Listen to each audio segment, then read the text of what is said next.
Ahlan wa sahlan Ustadz yang sudah bergabung. Sebelumnya saya izin untuk membuka acara. Innal hamdalillah nahmaduhu wa nasta'inu wa nastaghfiruhu wa na'udzu billahi min sururi anfusina wa min sayyiati a'malina man yadillah fala mudhillalah wa min yudilhu fala hadiyalah. Ashhadu anna Muhammadan abduhu wa rasuluh.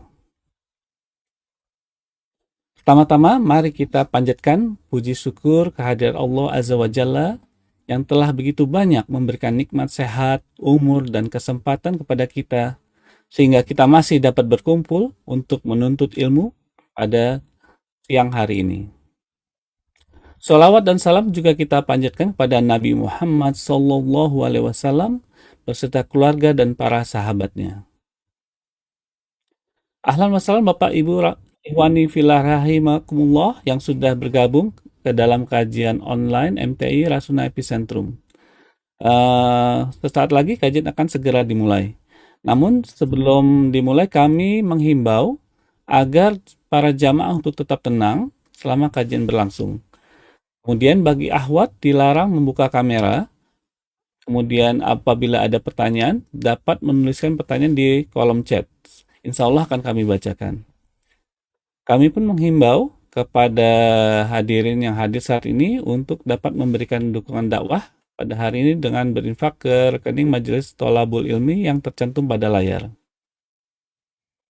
Baiklah para hadirin, sebagaimana tertera pada undangan, pada siang hari ini kita membahas kitab Halal Haram dalam Bisnis Kontemporer karya Dr. Said Abdul Azim.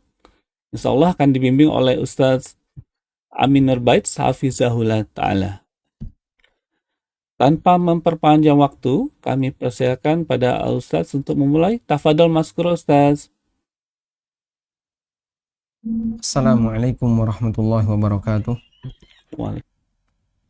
Alhamdulillahi haqqa hamdih wa ashhadu an la ilaha illallah wahdahu la syarikalah ta'ziman li majdih wa ashhadu anna Muhammadan abduhu wa rasuluh salawatu rabbi wa salamu alaihi wa ala alihi wa ashabihi wa man sara ala nahjihi wa stanna bi sunnatihi ila yaumiddin. Alhamdulillah, puji syukur kehadirat Allah subhanahu wa ta'ala. Di sore hari ini kembali kita melanjutkan kajian rutin bulanan yang diselenggarakan oleh Majelis Taklim Rasuna. Dan insya Allah kita akan menggunakan satu buku sebagai panduan untuk kajian rutin ini. Buku yang berjudul Halal Haram dalam Bisnis Kontemporer, atau judul aslinya dalam bahasa Arab Akhta Sya'i'ah fil buyu'i wa hukmi ba'dil muamalatil hammah. Yang buku ini ada di posisi kami dalam atau buku terjemahan, ya. Ditulis oleh dokter sebenarnya ini, Dr. Said Abdul Azim.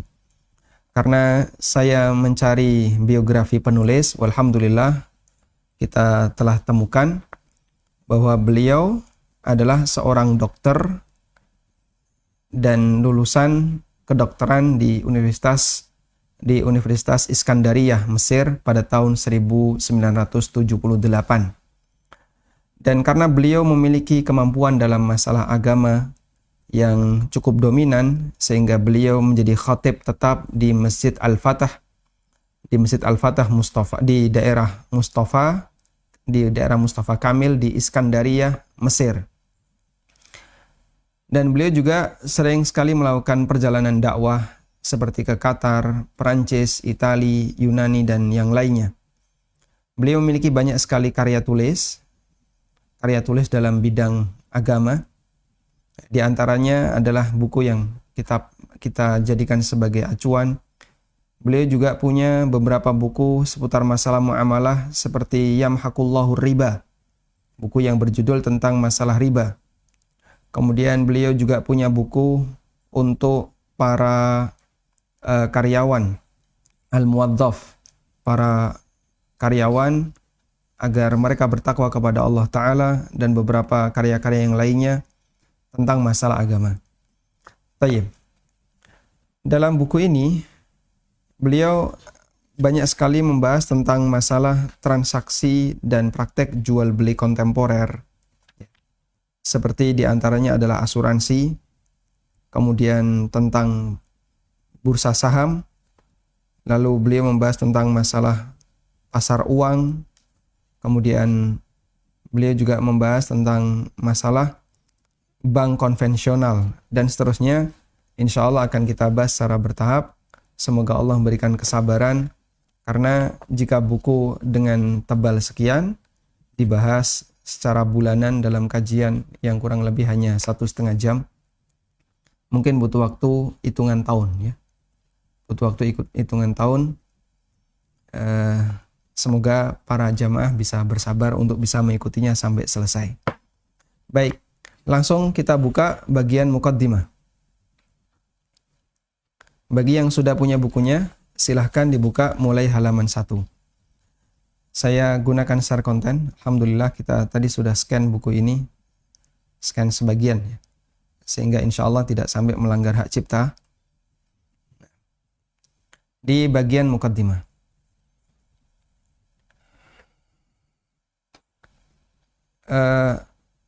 Ini yang baca saya atau panitia, ada yang bisa bantu baca? Nanti kita kasih catatan, beberapa catatan setelahnya. Tafadhal, mungkin Pak Is bisa bantu baca? Bismillahirrahmanirrahim. Maaf ini agak kepotong. Coba ya. Nah. Kepotong. Bukunya ada Pak? Bisa baca di bukunya ada. Oh ya, baik. Ada baca buku ya. Baca di buku. bagian muqaddimah Ustaz ya. Baik. Nah.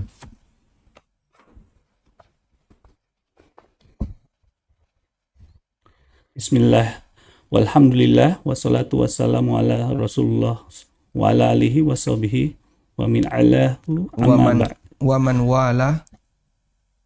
wala amma ba'd. Baik anak kecil maupun orang dewasa, laki-laki maupun perempuan, sangat susah untuk terpisahkan dengan muamalah jual beli.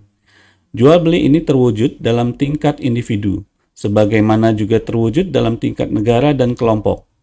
Untuk melakukan jual beli ini dibutuhkan pemahaman yang mendalam terhadap agama Allah dan pengetahuan tentang halal dan haram. Ada riwayat yang menceritakan bahwasanya Umar radhiyallahu anha senantiasa berkeliling di pasar dan memukul sebagian pedagang dengan tongkatnya seraya berkata, "Tidak boleh berjual beli di pasar kami kecuali orang yang memahami agama secara mendalam. Bila tidak demikian, maka ia dikhawatirkan akan memakan harta riba, baik ia menghendakinya atau menolak." Baik. Beliau mengawali dengan bismillah walhamdulillah wassalatu wassalamu ala Rasulillah wa ala alihi wa sahbihi wa man walahu amma ba'du. Kemudian beliau sampaikan bahwa jual beli adalah sesuatu yang dilakukan oleh hampir semua manusia, baik laki, perempuan, anak-anak maupun dewasa. Karena praktek jual beli ini dilakukan oleh manusia meskipun dia belum baligh. Karena itulah para ulama mengatakan bahwa fikih jual beli, ya, fikih jual beli, fikih buyuk itu diletakkan di posisi setelah fikih ibadah. Sehingga urutan kajian ilmu fikih yang pertama adalah ibadah, yang kedua muamalah. Baru setelah itu masuk dalam kajian tentang fikih usrah, fikih keluarga. Dan alasan kenapa fikih ibadah diletakkan pada posisi, atau fikih muamalah diletakkan pada posisi nomor 2, nggak nampak? Oh nampak. Tulisannya sudah saya hapus sebentar. Sudah saya ganti. Tampilannya seperti itu yang kelihatan? Alhamdulillah.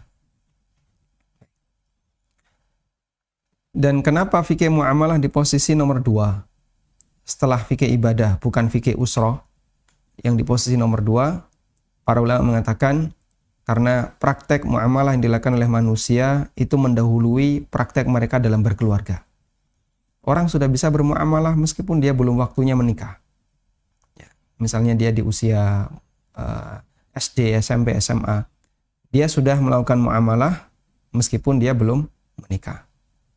Baik, kita lanjutkan. Dan jual beli bisa terjadi baik individu maupun kelompok. Karena itu bukan syarat transaksi pelakunya harus individu. Bukan syarat transaksi pelakunya harus individu. Bisa juga pelakunya adalah kelompok. Dan untuk melakukan jual beli dibutuhkan pemahaman yang mendalam terhadap masalah agama. Bedakan antara dua hal ini. Antara pengetahuan untuk praktek dengan yang kedua adalah keabsahan.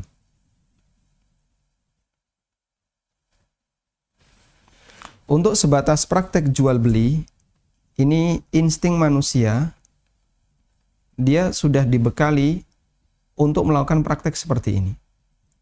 Karena itu, orang jahiliyah sekalipun, dia bisa melakukan praktek jual beli. Sehingga orang kafir bisa melakukan praktek jual beli, orang jahiliyah, sampai pun manusia yang sama sekali tidak punya aturan agama, mereka bisa melakukan praktek jual beli. Karena praktek jual beli itu berdasarkan insting. Sehingga dominan dalam masalah praktek jual beli itu kembali kepada urf. Maka dominan kembali kepada urf. Sedangkan masalah keabsahan secara syar'i, di posisi inilah butuh ilmu agama. Nah, Umar bin Khattab radhiyallahu anhu, di mana beliau radhiyallahu anhu keliling pasar dalam rangka untuk memberikan regulasi bagi pasar Madinah, tujuannya adalah untuk menjamin keabsahan secara syar'i dari setiap praktek yang berlaku di Madinah. Karena seperti yang kita tahu, bahwa pasar kota Madinah sebelumnya dikuasai oleh Yahudi. Dan mereka makan riba, mereka pakai riswah, mereka memakan harta orang lain dengan cara yang batil, dan aneka pelanggaran dalam muamalah yang lainnya. Pengaruh itu bisa saja muncul di zaman para sahabat, ketika mereka sudah melakukan praktek jual beli di pasar Madinah. Maka Umar bin Khattab radhiyallahu anhu meminta kepada para pedagang untuk paham fikihnya dalam rangka menjamin keabsahan syar'i dari setiap transaksi yang mereka lakukan. Kalau sebatas praktek jual belinya, insting manusia sudah ada. Mereka sudah melakukannya. Tapi bukan itu yang diinginkan, namun yang lebih dikehendaki adalah keabsahan secara syar'i. Selanjutnya, silakan. Baik, selanjutnya. Mempelajari ilmu fikih perdagangan termasuk ilmu-ilmu wajib bagi siapa saja yang hendak melakukan transaksi jual beli. Sehingga ia mengetahui betul urusannya dan urusan orang lain. Banyak kaum muslimin yang menyepelekan kewajiban ini. Mereka tidak saja menerjang hal-hal yang bersifat syubhat, bahkan mereka juga menerjang hal-hal yang jelas-jelas haram. Kami tidak tahu lagi bagaimana agama mereka bisa selamat setelah tindakan mereka tersebut.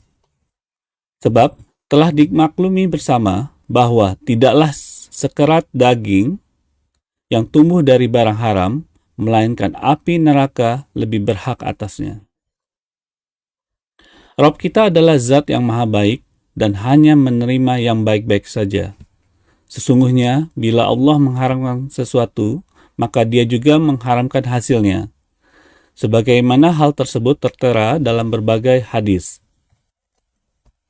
Bagaimana mungkin orang yang makan harta haram akan merasakan kebahagiaan padahal Allah Azza wa Jalla berfirman. Lalu barang siapa yang mengikuti petunjukku, ia tidak akan sesat dan tidak akan celaka. Dan barang siapa berpaling dari peringatanku, maka sesungguhnya baginya penghidupan yang sempit. Surat Toha. Coba kita ambil kesimpulan dari apa yang disampaikan oleh penulis. beliau menyampaikan bahwa belajar ilmu fikih jual beli termasuk ilmu wajib. Jadi beliau katakan belajar fikih perdagangan termasuk ilmu wajib. Karena seperti yang kita tahu, ilmu itu ada dua. Ya. Ada ilmu yang bersifat wajib. Apa itu ilmu wajib? Yang jika tidak diketahui bisa dipastikan orang akan melakukan pelanggaran. Ilmu wajib itu bisa berkaitan dengan kewajiban, bisa berkaitan dengan hal yang mubah, yang dia ada batasannya, dan bisa berkaitan dengan hal larangan. Berkaitan dengan kewajiban, misalnya tentang bagaimana cara sholat yang sah, bagaimana cara puasa yang sah, dan seterusnya. Berkaitan dengan hal yang mubah, bagaimana hukum seputar masalah jual beli, hukum masalah pernikahan, dan muamalah-muamalah yang lainnya. Ilmu wajib terkait masalah larangan, apa saja yang diharamkan oleh Allah. Makanya para ulama sampai mengumpulkan buku tentang dosa-dosa besar, seperti karya Ad-Dhahabi Al-Kabair, atau karya Al-Haytami Az-Zawajir, yang itu berisi kumpulan dosa-dosa besar. Ketika ini dilanggar, maka orang akan melakukan perbuatan dosa karena dia tidak belajar ilmu wajib. Sehingga tidak tahu ilmu ini saja, dia sudah berdosa dari awal. Orang mau sholat, tapi dia nggak pernah peduli dengan bagaimana cara sholat yang benar. Dia berdosa dengan nggak mau belajar, dan dia berdosa yang kedua, sholatnya salah. Orang yang mau haji atau umroh, dan dia nggak pernah peduli dengan bagaimana cara haji yang benar, cara umrah yang benar, maka dia berdosa dengan dia tidak mau belajar, dan dia juga berdosa ketika ibadahnya salah. Dalam urusan harta, siapa yang kaya maka dia harus zakat. Dan kalau dia nggak tahu tentang bagaimana cara zakat yang benar, maka dia berdosa karena nggak belajar, dan dia juga berdosa karena tidak membayar zakat sesuai dengan aturan. Misalnya, yang penting pokoknya setiap kali nerima langsung potong 2,5%. Tiap nerima potong 2,5%. Dan itu dia lakukan dengan kebodohan. Itu dia lakukan atas dasar tanpa ilmu. Pokoknya setiap kali terima potong 2,5%. Terima potong 2,5%. Dalilmu mana? Gak ada. Pokoknya saya lakukan itu. Atas dasar kebodohan dia beramal, maka ketika amalnya salah dia berdosa atas amalnya yang salah, dan yang kedua dia juga berdosa karena gak belajar.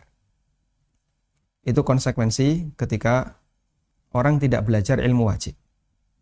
Yang kedua, lawannya dari ilmu wajib, yaitu ilmu yang sifatnya sunnah. Ilmu yang sifatnya sunnah adalah yang jika tidak diketahui, tidak sampai menyebabkan orang menjadi berdosa. Namun para ulama mengatakan ilmu yang sifatnya sunnah ini ada dua hukum. Yang pertama wajib kifayah, statusnya wajib kifayah. Ini berlaku bagi para ulama. Mereka harus tetap belajar ilmu ini meskipun mempelajari ilmu itu sifatnya sunnah. Dalam arti tidak berkaitan dengan kewajibannya, tidak berkaitan dengan batasan yang mubah, tidak berkaitan dengan larangan. Misalnya tentang sholat-sholat sunnah, ilmu tentang puasa sunnah, ilmu tentang akhlak-akhlak yang mulia, adab-adab, dan seterusnya.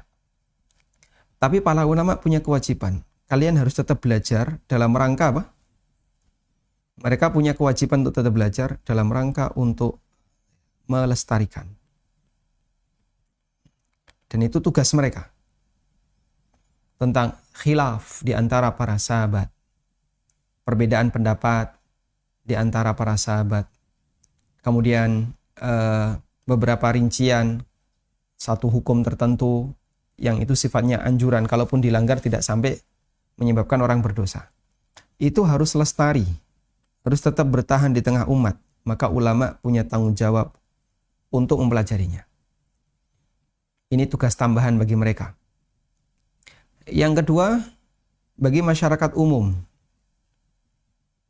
Masyarakat umum ini sifatnya anjuran, ya, hukumnya sunnah, sesuai dengan kebutuhan mereka.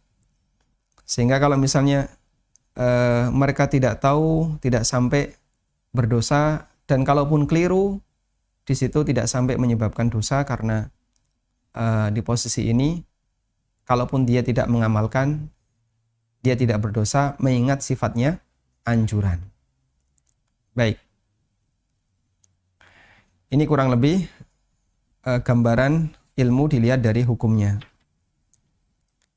Kemudian penulis beralih kepada penjelasan tentang dampak buruk ketika orang mengambil harta haram.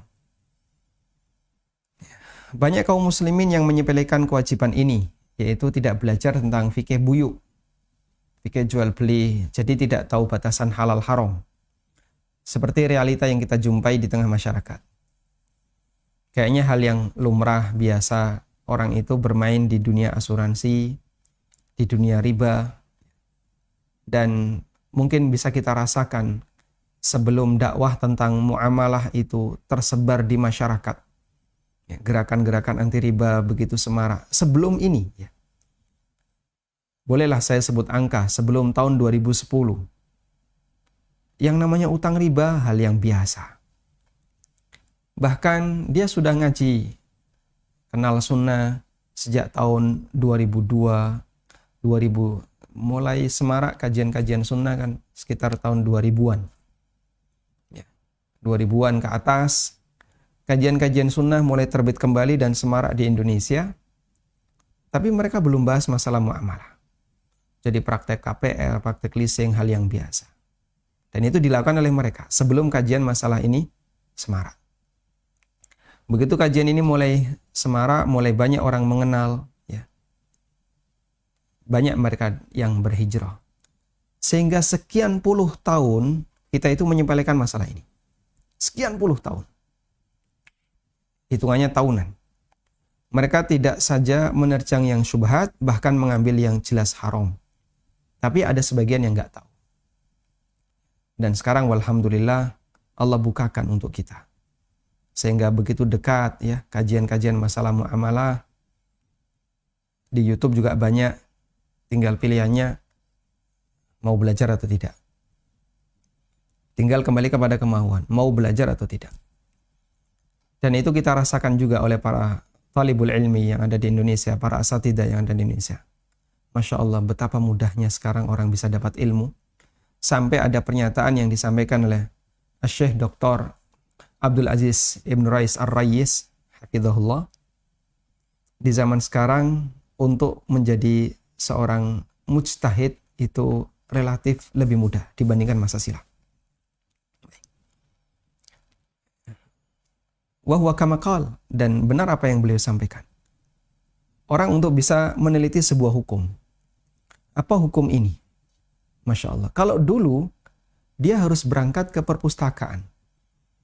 Periksa dari satu buku ke buku yang lain. Kitab ulama dari mazhab A, dari mazhab B, dari mazhab C.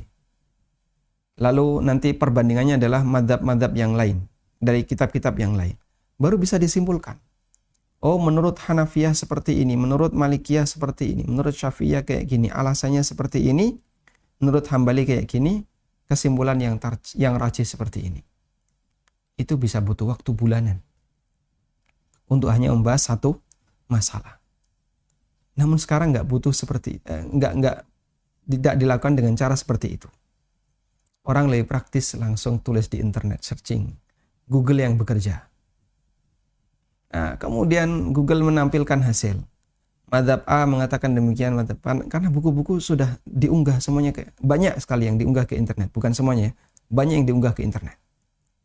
Dan Google bisa baca. Subhanallah. Belum lagi kemudahan untuk mengakses ceramah para ulama, mengakses bukunya para ulama, sehingga kita tidak punya perpustakaan fisik, tapi kita punya perpustakaan virtual. Maktabah Syamilah yang terdiri dari 5.000 judul. Judul ya, saya tidak katakan jilid. Satu judul bisa 20 jilid. Misalnya Al-Mughni atau Fathul Bari, Ibnu Hajar belasan jilid, kemudian Al-Majmu' Nawawi, itu baru satu judul sekian jilid. Ini terdiri 5.000 judul. Bukan jilid ya. Satu judul bisa sekian jilid. Orang bisa memilikinya hanya dengan satu device.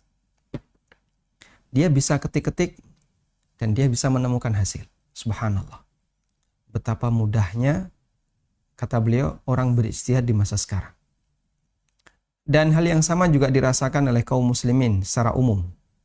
Betapa mudahnya mereka untuk bisa mendapatkan ilmu. Tinggal milih. Maka bersyukur ketika Anda diarahkan oleh Allah, milih guru yang benar. Para ustadz yang benar, bersyukur. Karena sama-sama viral. Ya. Yang menyimpang juga penontonnya banyak, viral, ya, bahkan bisa jadi lebih viral. Yang lurus juga penontonnya banyak. Sehingga berimbang. Ya. Para asatidzah Ahlus Sunnah yang mereka selalu mendakwahkan kebenaran, pilihan. Ya. Mereka berusaha untuk milih bagian ini, silahkan dipelajari. Masya Allah, Alhamdulillah. Videonya bisa diakses banyak orang. Di saat yang sama, para dai yang punya pemikiran menyimpang, videonya juga viral.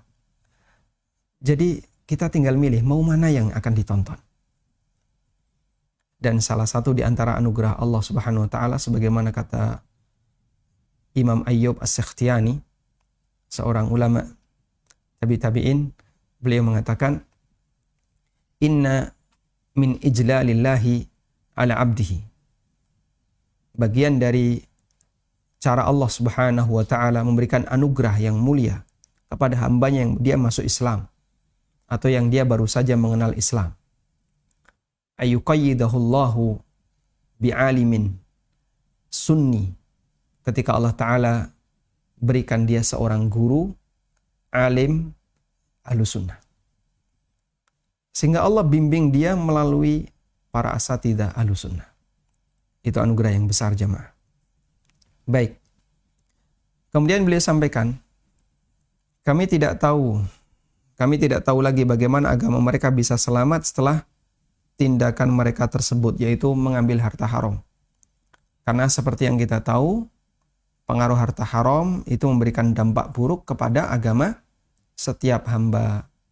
Sebagaimana yang disabdakan Nabi SAW, "Ma dhi'bani ja'i'ani ursila fi ghanamin." Tidaklah 2 ekor serigala yang dalam kondisi sedang lapar, kemudian dia dilepas di gerombolan kambing, tidak lebih merusak dibandingkan rusaknya seorang hamba yang dia rakus terhadap harta dan jabatan, ya, terhadap dunia, yang dia rakus terhadap dunia, lebih merusak, yang ini merusak agamanya. Tidaklah 2 ekor kambing yang dalam kondisi lapar dilepas di kerumunan, 2 ekor serigala yang dilepas di kerumunan kambing dalam kondisi lapar.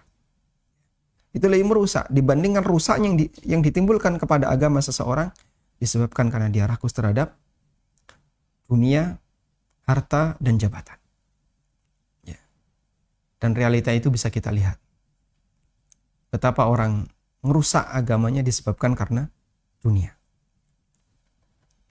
Dan dimaklumi bersama bahwa tidaklah sekerat daging yang tumbuh dari harta haram kecuali api neraka berhak atasnya. Sebagaimana sabda Nabi SAW, ya, kullu lahmin nabata min suhtin fannaru aula bihi. Dan Rabb kita zat yang maha baik, dia tidak menerima kecuali yang baik. Maka sebagai konsekuensinya, setiap amal yang bersumber dari harta tidak diterima oleh Allah.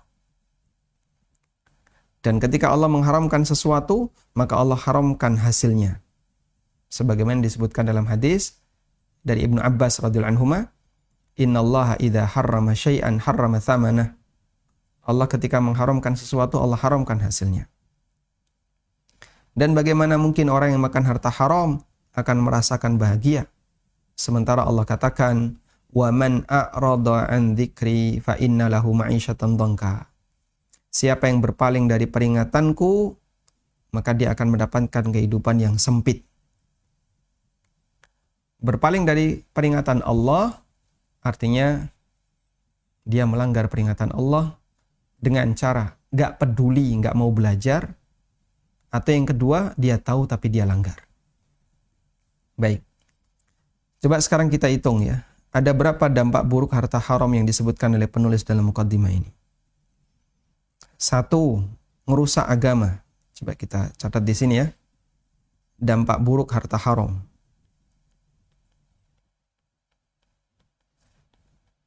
Yang disebutkan oleh penulis di mukaddimah. 1. Merusak agama. Sebagaimana disebutkan dalam hadis tentang gambaran orang yang rakus. Gambaran orang yang rakus harta bisa merusak apa? Agama. Hadis tentang hadis rakus harta. Bunyinya seperti tadi ya. Semoga Bapak Ibu bisa ingat meskipun tidak hafal teksnya. Yang kedua, bahwa setiap daging, sekerat daging yang tumbuh dari sesuatu yang haram, ini tindakan mereka bisa selamat setelah tindakan tersebut. Dimaklumi bersama bahwa sekerat daging yang tumbuh dari harta haram melainkan api berhak atasnya. Berarti di sini ada dampak buruk yang kedua adalah ancaman neraka.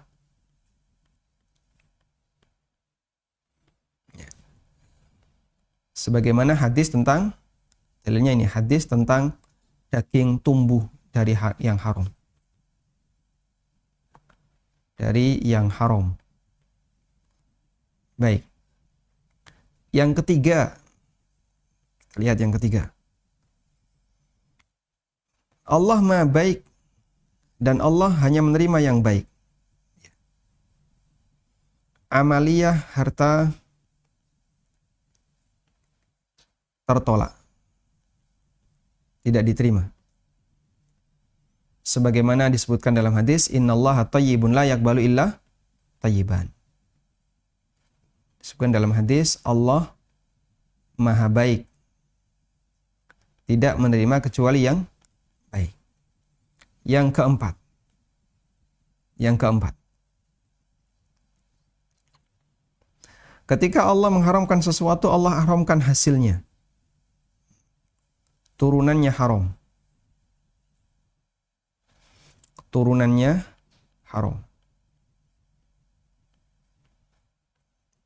Sehingga nanti efeknya tidak hanya pada zat harta itu, tapi juga termasuk dari turunan harta itu. Turunannya juga haram.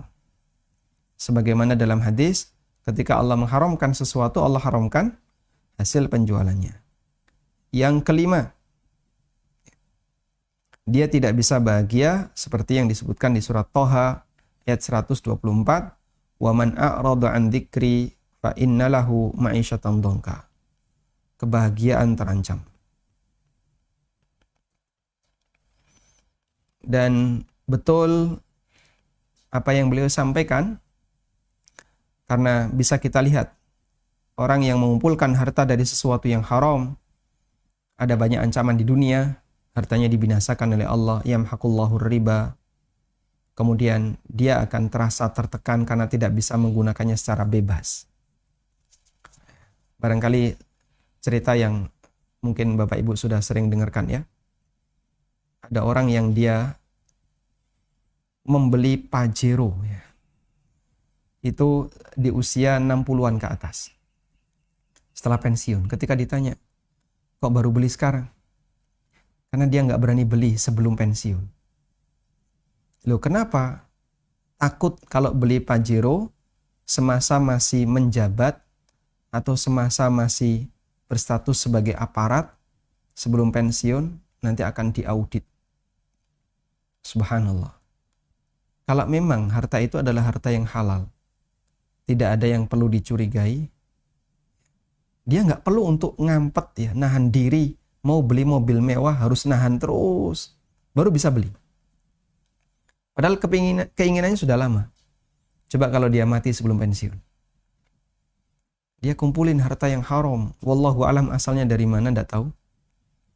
Dan dia berharap nanti bisa dipakai dan dinikmati setelah pensiun.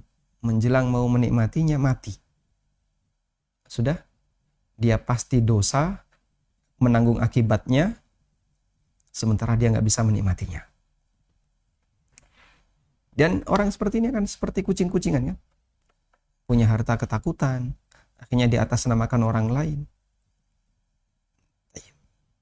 Itu bukti yang sangat nyata bahwa mereka tidak bisa bahagia. Selanjutnya, silakan, Pak.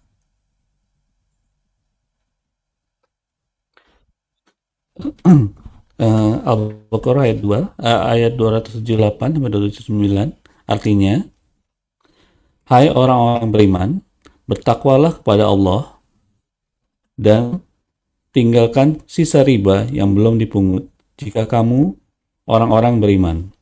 Maka, jika kamu tidak mengerjakannya, meninggalkan sisa riba, maka ketahuilah bahwa Allah dan Rasul-Nya akan memerangimu. Ayat-ayat di atas turun berkenaan dengan penduduk Taif yang senantiasa bertransaksi dengan sistem riba. Baik. Ada dampak buruk. Riba adalah Cukup, kita coba bacain dulu ya. Bahkan hal seperti ini akan mendatangkan hujan laknat bagi berbagai negeri dan para hamba Allah, serta menghilangkan rahmat. Jadi ini dampak buruk harta haram. Berikutnya adalah menjadi sumber laknat Allah Ta'ala kepada penduduk negeri. Dan ini berdasarkan hadis Nabi SAW, apabila riba dan zina itu tersebar di masyarakat, faqad ahallu kitab Allah. Berarti mereka telah menghalalkan ketetapan Allah. Dan yang dimaksud ketetapan Allah di situ adalah hukuman Allah. Sehingga dampak buruk harta haram berikutnya adalah ancaman azab di dunia. Ancaman azab bagi masyarakat. Maka jangan bosan dan tetap bertahan untuk mengingatkan orang agar tidak mengkonsumsi sesuatu yang haram. Karena ketika kita memperbanyak orang hijrah, memperbanyak orang baik, memperbanyak orang yang meninggalkan hal yang haram, itu sama dengan kita melestarikan lingkungan. Sebagaimana sebaliknya, menyemarakkan aktivitas riba, mengajak orang untuk praktek riba dengan aneka alasan apapun, sama halnya dengan ngerusak lingkungan. Karena ketika riba itu semarak di mana-mana, faqad ahallu kitab Allah, maka mereka menghalalkan ketetapan Allah, yaitu hukuman Allah Ta'ala. Sebagaimana ketika orang mengajak masyarakat untuk menyemarakkan zina, maka itu berarti orang yang mau ngerusak lingkungan. Allah datangkan azab berupa bencana, sebabnya adalah seperti ini. Mereka melestarikan kegiatan haram yang berkaitan dengan kehormatan dan berkaitan dengan harta. Melanggar kehormatan manusia dengan cara tersebarnya zina. Melanggar harta orang lain dengan cara melakukan praktek harta yang haram. Faqad ahallu kitaballah. Alhamdulillah, di saat banyak para tokoh masyarakat yang mereka tersusupi dengan pemikiran liberal, dan mereka banyak mengambil alasan untuk mengatakan bahwasanya ini bukan riba, ini boleh, ini mubah, yang penting tidak berlipat bunga itu. Bunga itu boleh, bukan riba, dan seterusnya. Di saat mereka gencar melakukan seperti itu, bahkan tokoh yang dia termasuk pejabat hebat, ya. Saya pakai inisial aja mungkin Anda sudah paham. Dia menyampaikan, di Saudi aja ada kayak gini. Sekali lagi, ini nggak beralasan kalau seperti ini dilarang. Dan itu dia sampaikan dalam statusnya di Twitter atau di Facebook, ya. Intinya dia sampaikan seperti itu. Alhamdulillah, meskipun dia tokoh, bicara kayak gitu nggak didengar sama orang. Dia meskipun ngasih pengaruh, mungkin ada orang yang terpengaruh, tapi dakwah anti riba lebih dominan. Alhamdulillah. Ada tokoh yang dia terpengaruh dengan pemahaman liberal, bergabung dengan ormas-ormas yang besar di negara kita. Dia bicara untuk membela riba, tapi Masya Allah, ternyata nggak didengar. Lebih didengar ya para asatidzah yang mereka berdakwah anti riba meskipun jumlah pengikutnya tidak sebesar mereka. Kita bersyukur kepada Allah Subhanahu wa taala dengan nikmat seperti ini. Semoga ini bagian dari penjagaan Allah Subhanahu wa taala yang Allah berikan kepada masyarakat di sekitar kita. Kemudian penulis menyebutkan ayat riba. Al-Baqarah ayat 278 279 yang ini berbicara tentang keadaan penduduk Taif yang senantiasa bertransaksi dengan sistem riba. Meskipun arahnya ke penduduk Taif, tapi makna ayat bersifat umum. Li'annal ibrata bi umumil lafzi la bi khususis sabab. Karena yang menjadi pelajaran adalah makna umum dari ayat, bukan sebab yang sifatnya terbatas. Kalau sebabnya penduduk Taif, tapi berlaku bagi seluruhnya. Selanjutnya. Riba adalah pengharaman yang terakhir dalam Al-Quran. Dengan transaksi sistem riba tersebut, maka pada hakikatnya mereka telah mempersiapkan diri mereka untuk berperang yang tidak akan mampu mereka tandingi, meski mereka melaksanakan sholat dan puasa. Dalam sebuah hadis disebutkan, yang artinya, Allah melaknat pemakan riba yang memberinya, penulisnya, dan kedua saksinya. Hadis sahih. Sahih Jami nomor 5090. Selanjutnya. Iklim yang di dalamnya terdapat transaksi riba ini adalah iklim yang terlaknat. Bagaimana tidak? Sedangkan Allah Ta'ala telah berfirman berkenaan dengan riba ini. Surat Al-Baqarah ayat 276.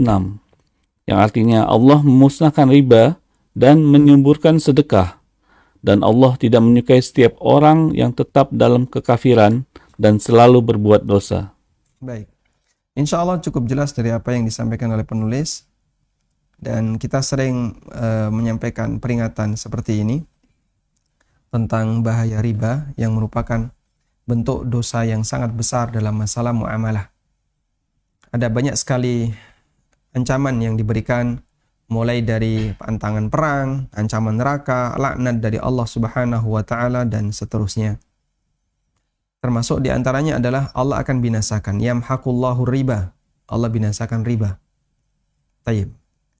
Selanjutnya. Bagaimana jadinya sekira kita bertransaksi dengan riba dan hal-hal yang diharamkan lainnya?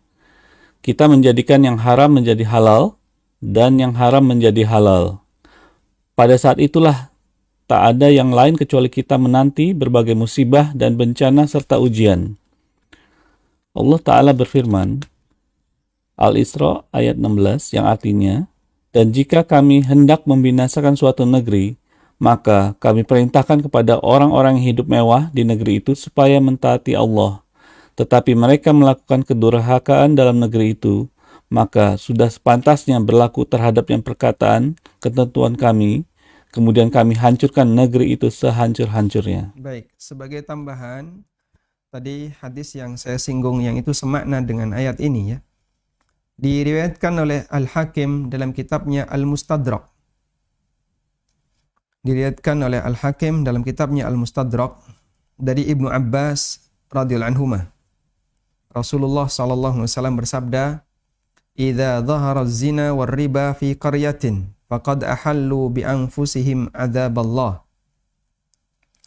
Apabila riba dan zina itu semarak di masyarakat, maka mereka telah menghalalkan azab Allah untuk diri mereka. Saya tuliskan ya. Hadisnya dari Ibnu Abbas. Di sini aja. Hadis dari Ibnu Abbas, "Idza dhahara ar-riba waz-zina." Idza dhahara az-zina war-riba fi qaryatin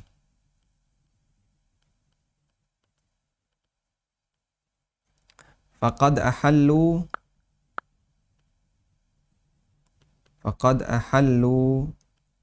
kitab Allah, adab Allah, faqad ahallu bi anfusihim adab Allah. apabila praktek zina dan riba tersebar di masyarakat, maka mereka telah menghalalkan untuk diri mereka mendapatkan azab Allah.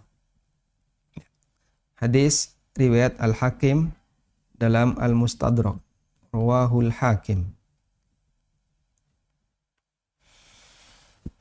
Baik. Dan penulis menyebutkan ayat firman Allah Ta'ala di surat Al-Isra ayat 16. Wa idza aradna an nuhlika qaryatan amarna mutrafiha fafasaqu fiha fahaqqa 'alaiha al-qawlu fadammarnaha tadmira. Apabila kami kehendaki untuk menghancurkan satu kaum, maka kami perintahkan mutrafiha, orang-orang terhormat di tengah kaum itu, para tokohnya. Kenapa yang terjadi pada tokohnya? Karena tokoh itu banyak diikuti. Nah, fafasaku fiha. Kemudian mereka berbuat fasik di kampungnya, di negaranya. Fahaqqa 'alaihal qawlu. Maka mereka berhak untuk mendapatkan ketetapan, yaitu ketetapan berupa hukuman. Fadammarnaha tadmira. Kemudian kami hancurkan negeri itu sehancur-hancurnya. Dan yang dimaksud amarna, kami perintahkan di sini, kalau dalam terjemah Indonesia, perintah di sini adalah perintah untuk mentaati Allah. Tapi bisa juga kita maknai perintah di sini adalah amr kauni, perintah dalam bentuk takdir. Artinya Allah takdirkan mereka untuk melakukan penyimpangan. Lalu setelah mereka berbuat fasik, diikuti banyak orang, kemudian negeri itu dibinasakan oleh Allah Subhanahu wa taala. Jadi Allah jelaskan dalam ayat ini, ketika sebuah negeri, para pemukanya, tokoh-tokohnya adalah orang-orang yang jahat atas takdir Allah Subhanahu wa taala, kemudian diikuti oleh masyarakat umum yang lainnya, fahaqqa 'alaihal qawlu, sehingga mereka berhak untuk mendapatkan ketetapan Allah atas mereka, yaitu dengan diturunkan azab dari Allah Ta'ala. Fadammarnaha tadmira, maka Allah hancurkan mereka sehancur-hancurnya. Baik.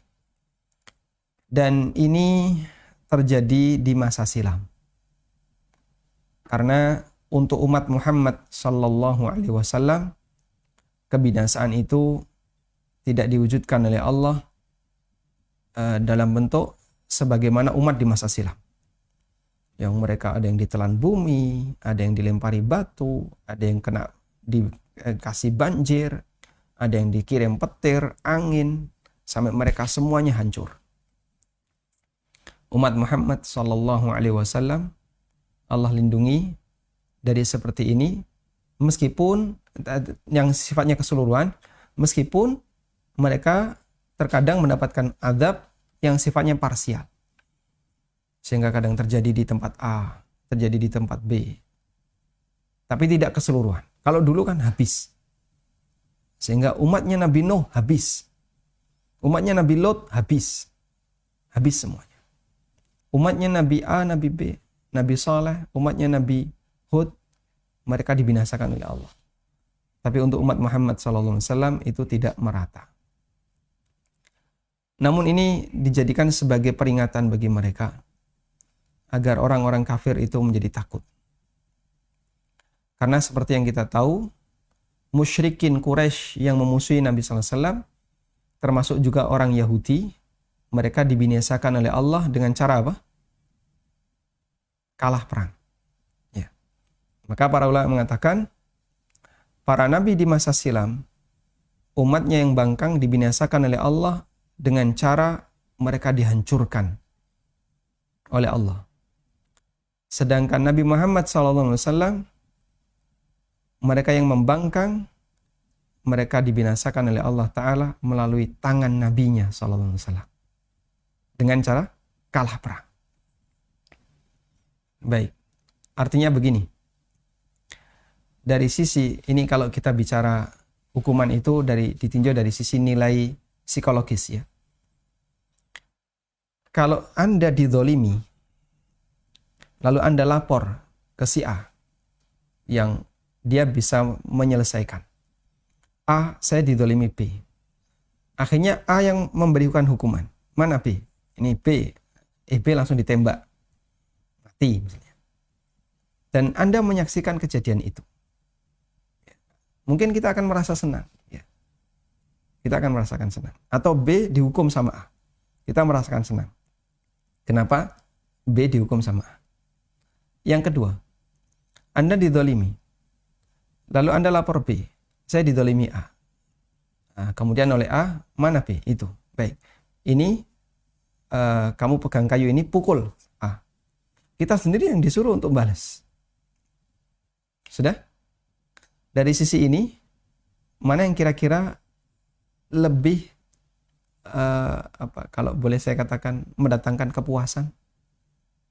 Yang kedua, kita sendiri yang bisa memukul. Kita sendiri yang balas. Nabi SAW perbedaannya dengan nabi-nabi sebelumnya. Kalau nabi sebelumnya musuhnya itu dibinasakan oleh Allah dan Allah yang membinasakan. Sedangkan musuhnya Nabi Muhammad SAW, Allah kasih beliau yang menjadi sebab kebinasaan mereka melalui kalah perang. Makanya ancaman itu dijadikan sebagai ancaman Allah untuk orang munafik yang suka menyebarkan keonaran di kota Madinah. Sebagaimana yang Allah firmankan dalam Al-Quran di surat Al-Ahzab ya. Wal murjifuna fil madinati.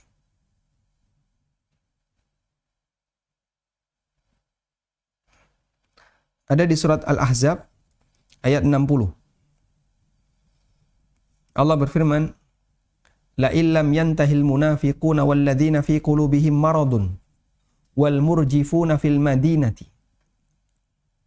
lanughriyannaka bihim thumma la yujawirunaka fiha illa qalila. Kalau orang munafik dan orang-orang yang punya penyakit dalam hatinya serta al-murjifun, orang yang suka bikin gempar di kota Madinah, mereka tidak menghentikan perbuatan jahatnya menyebarkan berita bohong tentang Aisyah, menyebarkan berita dusta tentang Aisyah. La nughriyannaka bihim. Apa ancaman Allah? Akan aku berikan kekuatan bagi engkau, wahai Muhammad, untuk mengalahkan mereka. Sehingga Allah kasih ancaman. Kalau mereka enggak menghentikan perbuatannya, nanti Nabi SAW yang akan menghukum mereka. Tsumma la yujawirunaka fiha illa qalila. Kemudian mereka tidak bertetangga dengan kamu kecuali sedikit di kota Madinah. Karena mereka diusir. Dan itu ancaman Allah Ta'ala untuk orang munafik. Baik. Kita lanjutkan. Baik. Kita telah menyaksikan selanjutnya. Kita telah menyaksikan bagaimana sebuah kemenangan berubah menjadi kekalahan di perang Uhud dikarenakan sikap menyelisih petunjuk Nabi SAW, sedangkan sebagian orang bertanya-tanya seraya mengatakan, sebagaimana yang tertera di dalam firman Allah, dari mana datangnya kekalahan ini? Ali Imran ayat 165. Maka jawabannya adalah firman Allah Ta'ala, katakanlah itu dari kesalahan dirimu sendiri. Ali Imran ayat 165. Baik, coba kita buka Ali Imran 165 ya.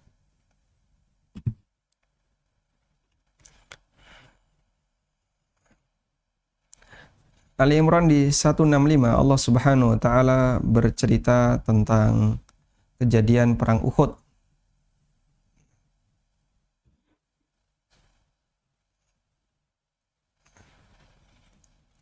Awalamma asabatkum musibatun qad asabatum mithlaiha qultum anna hadha qul huwa min indi anfusikum innallaha ala kulli syai'in qadir. Ya. Apakah setiap kali kalian tertimpa musibah dan kalian sudah mendapatkan yang seperti itu sebelumnya. Qultum anna hadza. Lalu kalian bertanya, ini sebabnya apa? Kenapa kok kita kalah? Qul huwa min indi anfusikum. Katakanlah wahai Muhammad, sebabnya kalian, kesalahanmu.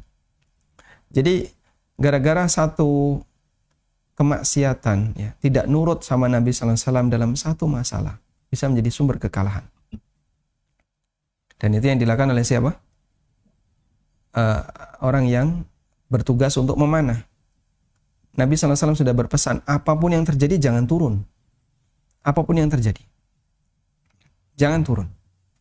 Ternyata mereka turun. Terjadilah sebagaimana yang terjadi. Selanjutnya, Kemudian turunlah ayat-ayat yang menjelaskan sebab-sebabnya. Allah Ta'ala berfirman di surat Ali Imran ayat 152 yang artinya, sampai pada saat kamu lemah dan berselisih dalam urusan itu dan mendurhakai perintah Rasul sesudah Allah memperlihatkan kepadamu apa yang kamu sukai. Di antara kamu ada orang yang menghendaki dunia dan di antara kamu ada orang yang menghendaki akhirat. hatta idza fashiltum, sehingga ketika kalian lemah, wa tanaza'tum fil amri, dan kalian berselisih dalam urusan ini, yaitu mendurhakai perintah Rasul sallallahu alaihi wasallam. Wa asaitum min ba'di ma arakum ma tuhibbun, dan kalian, Allah sebut bermaksiat mereka ini karena tidak nurut kepada Nabi sallallahu alaihi wasallam. Setelah aku tampakkan kepada kalian ma tuhibbun, apa yang kalian cintai, yaitu ghanimah. Jadi mereka yang berada di atas bukit rumah, begitu melihat ghanimah yang ditinggalkan oleh orang-orang musyrikin, ya, Bapak Ibu yang sudah pernah main ke Uhud, insya Allah tahu ya suasananya, di mana bukit rumah, kemudian di belakangnya ada gunung Uhud yang gede sekali itu. Begitu mereka melihat seperti itu, minkum mayuridud dunya wa minkum mayuridul akhirah. Di antara kalian ada yang menghendaki dunia dan di antara kalian ada yang menghendaki akhirat. Dan yang dimaksud menghendaki dunia adalah ingin mengambil itu harta rampasan perang, itu ghanimah. Orang musyrikin sudah lari, kita sudah menang, perang sudah selesai, ayo kita ambil segera. Minkum mayuridud dunya. Sampai akhirnya itu menjadi sebab kekalahan. Selanjutnya, Mungkin faktor yang menyebabkan terjadinya perselisihan yang dilakukan oleh sebagian orang adalah menyebarnya berbagai perkataan seperti hukum asal transaksi adalah diperbolehkan. Biarkan bagi kaisar untuk kaisar dan bagi Allah untuk Allah. Keinginan untuk memisahkan antara kehidupan dengan agama. Sekularisme. Sebagian orang mengira bahwa selagi ia masih sholat dan puasa, maka ia telah melakukan segala kewajibannya. Ia pun berkeyakinan cukup dengan niat yang baik serta kebersihan jiwa dan hati. Kita katakan, benar, hukum asal transaksi adalah boleh. Namun, hal tersebut terikat dengan berbagai aturan-aturan umum dalam syariat seperti sabda Nabi Muhammad SAW yang artinya tidak boleh menimbulkan bahaya pada diri sendiri dan tidak boleh memberikan mudarat kepada orang lain. Juga firman Allah Ta'ala di surat An-Nisa ayat 58 yang artinya, sesungguhnya Allah menyuruh kamu menyampaikan amanat kepada yang berhak menerimanya. baik. Dan di sini beliau sampaikan ya, di antara sebab kenapa kaum muslimin jadi seperti ini, salah satunya adalah mereka bersengketa, berselisih pendapat dalam masalah halal haram. Nah, salah satu di antara sumber perselisihan itu adalah menyebarnya pemahaman yang menyesatkan, pemahaman yang menyimpang. Hukum asal transaksi kan boleh. Kok ini tiba-tiba suka melarang, ini dilarang, ini tidak boleh. Hukum asal transaksi kan boleh. Kalimat itu sering kita dengar. Sehingga ketika diingatkan, ini riba tidak boleh. Loh, hukum asal transaksi kan boleh. Hukum asal jual beli itu mubah. Itu alasannya. Yang kedua, udahlah urusan dunia, urusan agama. Ini tidak dibahas dalam urusan agama. Prinsip sekuler. Ada juga yang lebih parah ini. dan ini saya jumpai ya. Dia mengira yang penting pokoknya sholat dan puasa ya, jamaah yang dimuliakan Allah, yang penting ngokeh-ngokehno ibadah. Yang penting memperbanyak ibadah. Jadi nek jenengan sudah memperbanyak ibadah, insya Allah dunia akhirat selamat. Ya. Kalau Anda sudah memperbanyak ibadah, dunia akhirat selamat. Dan itu disampaikan oleh MC setelah saya menyampaikan tentang bahaya harta haram. Di sebuah kajian ya, yang dihadiri oleh ya itu instansi pemerintah. Instansi ini cukup basah. Pesanan dari salah satu teman yang hadir di kajian itu, tolong bahas masalah harta haram. Ya, kemudian kita sampaikan bahaya harta haram kayak gini. Memang ada sedikit perubahan warna muka. Ya, kita tidak menyinggung, saya tidak tahu pelanggaran mereka apa, dan kita juga tidak menyinggung itu, cuman kita sampaikan secara umum saja. Seperti bahaya korupsi, bahaya mengambil harta orang lain, bisa jadi orang itu selamat ketika di dunia nggak dihukum, sampai dia mati, nggak kena hukuman, kebal hukum. Cuman ingat nanti akan ada kehidupan akhirat dan seterusnya. Nampaknya mereka mengakui, tapi begitu di akhir sesi, kita kembalikan ke pembawa acara. Yang disampaikan oleh pembawa acara, ya namanya hidup itu ya penuh dengan A, B, C dan seterusnya.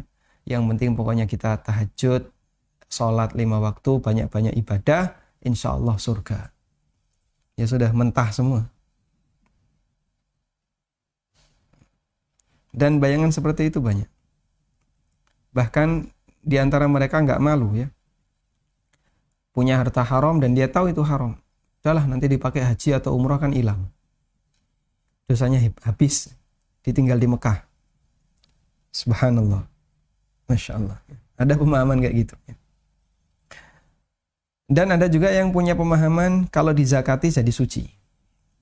Ini saya dengar dari salah satu teman yang keluar dari bank. Jadi pimpinannya, jadi setelah dia mengajukan resign, keluar dari bank syariah itu. Lalu pimpinannya mengatakan kepada orang ini, teman saya mau resign. Ya, sebenarnya kita punya harapan agar yang haram ini jadi suci, tersucikan. Maksudnya adalah kalau kita sudah keluarkan zakat, nanti jadi suci. Padahal Allah itu maha baik, tidak menerima kecuali yang baik. Innallaha thayyibun la yaqbalu illa thayyiban. Dan jelas, harta yang haram ketika dipakai untuk sedekah, zakat tidak diterima oleh Allah. Kemudian di sini dijelaskan oleh penulis, benar hukum asal transaksi itu halal, tapi kan ada aturan. Dan itulah yang kita pelajari. Seperti tidak boleh membahayakan orang lain, harus menjalankan amanah, dan seterusnya. Syekhul Islam mengatakan, hukum asal dari segala kebiasaan adalah dibolehkan. Tidak ada yang diperintahkan untuk diwaspadai selain yang diharamkan. Bila tidak demikian, maka kita akan tergolong maksud dari firman Allah Ta'ala di surat Yunus ayat 59 yang artinya, katakanlah, terangkanlah kepadaku tentang rezeki yang diturunkan Allah kepadamu, lalu kamu jadikan sebagiannya haram dan sebagiannya halal. Oleh karenanya, Allah mencela orang-orang musyrik yang telah membuat-buat agama yang tidak pernah diizinkan oleh Allah. Mereka mengharamkan sesuatu yang belum diharamkan bagi mereka, sebagaimana yang tertera dalam surat Al-An'am. Kemudian beliau mengatakan, jual beli, hibah, sewa menyewa, dan kebiasaan-kebiasaan lainnya yang dibutuhkan oleh manusia dalam kehidupan mereka seperti layaknya makan, minum, dan pakaian, maka syariat mengatur hal-hal tersebut dengan berbagai adab yang baik.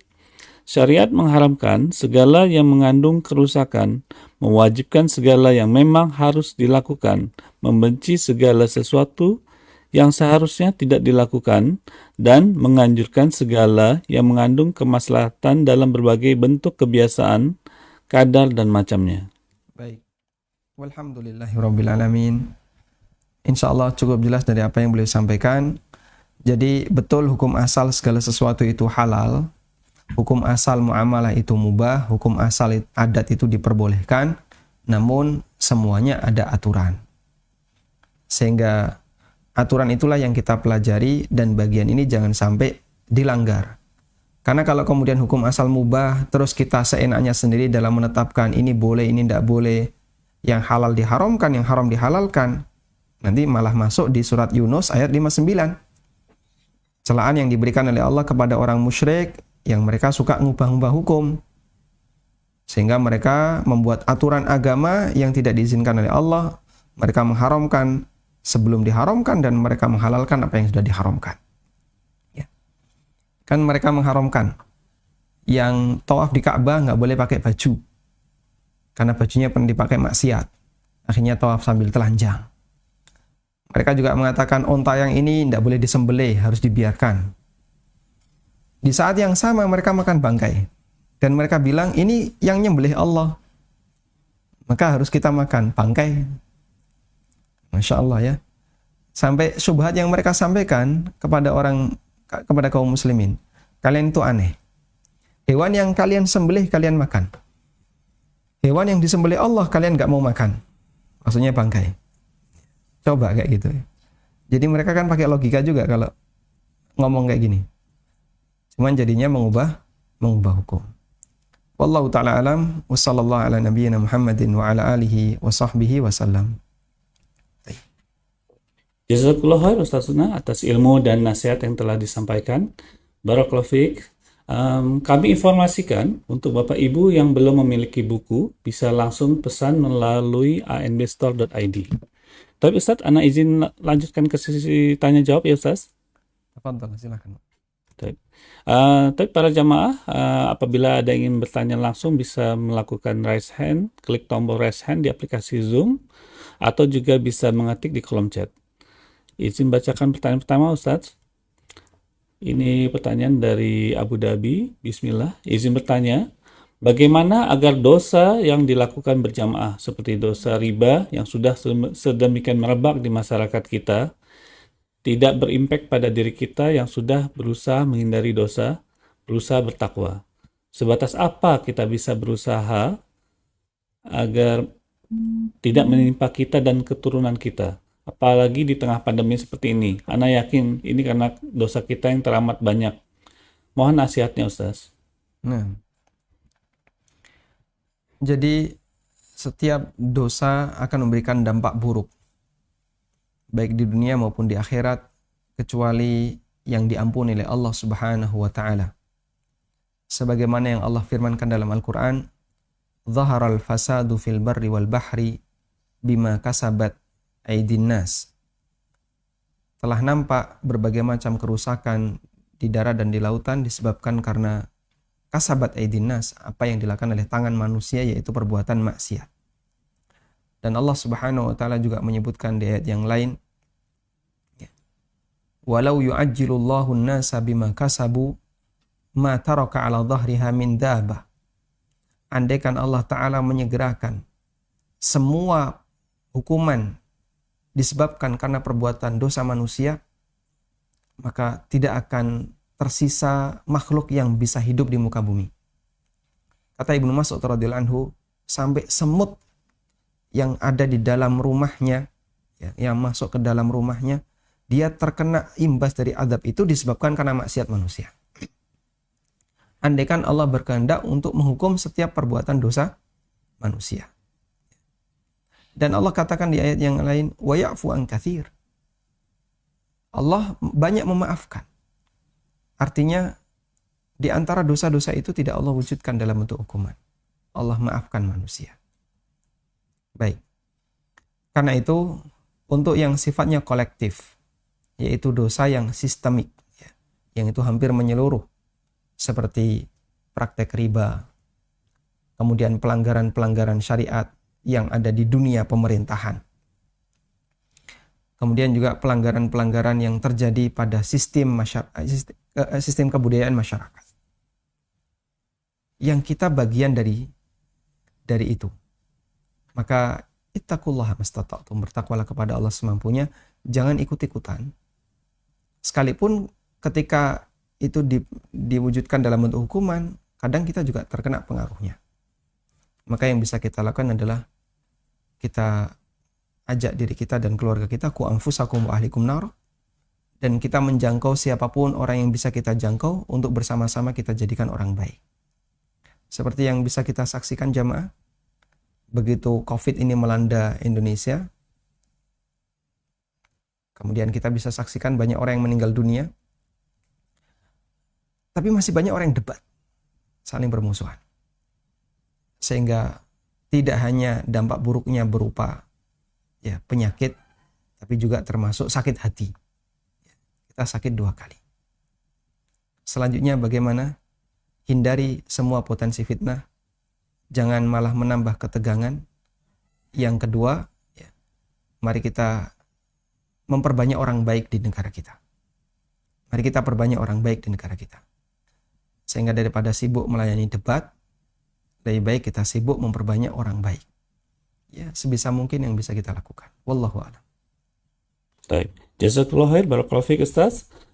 Ini ada ukti yang ingin bertanya langsung kepada Ukti Nur Cibibi. Tafadholi. Assalamualaikum warahmatullahi wabarakatuh, Ustaz. Waalaikumsalam warahmatullahi wabarakatuh. Ana Nur Asia dari Malaysia. Ana yang bertanya, Ustaz, bagaimana nasihati orang tua yang dianya suka berjudi? Dari kecil saya sudah lihat orang tua saya itu suka berjudi. Kadang mereka ngasih makan kami, anak-anaknya itu dari judi gitu. Segala judi.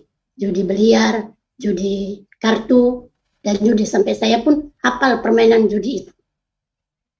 Bagaimana cara menasihati orang tua? Sekarang usia orang tua saya sudah mau 60, tapi tetap saja dia tetap berjudi. Itu Baik. saja, Ustaz. Baik. Memang secara umum lebih susah ketika nasihat itu datang dari anak kepada orang tua. Tapi kita bisa mengaca kepada Ibrahim alaihissalam yang beliau bersabar meskipun orang tuanya sampai pada tingkatan berbuat syirik. Demikian pula yang dilakukan oleh Rasulullah SAW kepada pamannya Abu Talib. Anda sampaikan, insya Allah kalau dari sisi haramnya judi, dia pun tahu kalau itu haram. Saya yakin orang tua Anda tidak menghalalkan judi. Kalau menghalalkan judi, kafir. Ya. Dan beda antara melakukan pelanggaran dengan menghalalkan. Dia melakukan pelanggaran karena syahwatnya, nafsu. Tapi dia yakin ini haram. Cuman kita arahkan bagaimana caranya agar dia tidak mengikuti hawa nafsunya. Mungkin salah satu di antara yang bisa kita lakukan adalah coba dicarikan komunitas orang tua yang bagus.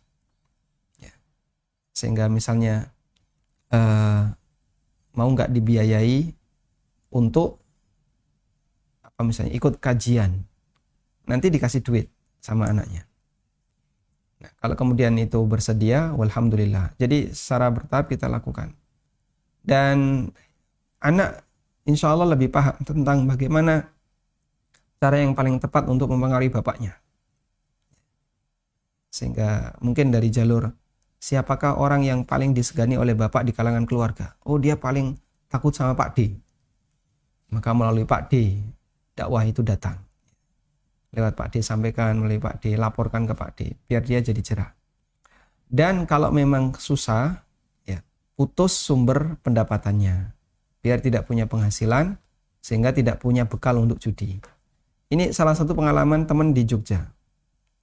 Beliau sudah ngaji, seorang pengusaha kaya, bapaknya penjudi.